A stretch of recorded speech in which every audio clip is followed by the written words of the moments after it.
વડોદરામાં થોડા સમય પહેલા પાર્સલમાં ડ્રગ્સ હોવાના નામે જિલ્લાના એક આરોગ્ય અધિકારીને ડિજિટલ એરેસ્ટ કરી 32.50 લાખ પડાવી લેવાના કિસ્સામાં ઉપયોગ થયેલા બેંક એકાઉન્ટમાં અનેક લોકોની ઠગાઈની રકમ જમા થઈ હોવાની વિગતો ખુલી છે। જ્યારે આરોગ્ય અધિકારીએ ગુમાવેલી તમામ રકમ રિકવર કરવામાં સફળતા મળી છે। સાયબર સેલના પીઆઈ બીરેન પટેલે કહ્યું છે કે વડોદરામાં ડિજિટલ એરેસ્ટના નામે પડાવેલી રકમમાંથી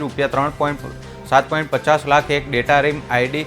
સોલ્યુશન કંપનીના એકાઉન્ટમાં જમા થઈ ગયા હતા, જેથી આ એકાઉન્ટની તપાસ કરી તેના બંને ડિરેક્ટર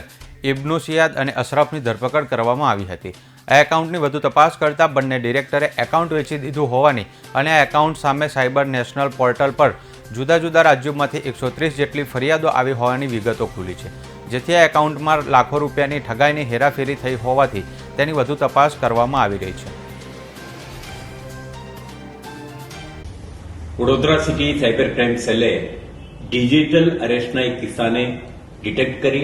આરોપીને અટક કરી ગુનામાં સંડોવાયેલ તમામ 32 લાખના જે મુદ્દામાલ છે આને જપ્ત કરી છે। આમાંથી 3 લેસન છે આપણા માટે। એક, સીબીઆઈ,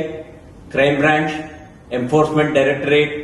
નાર્કોટિક્સ કંટ્રોલ બ્યુરો વગેરેના નામે કોઈ આવીને કોઈને પાસે પૈસા માંગે તો આના સાચું માનવાની કોઈ કારણ નથી, અને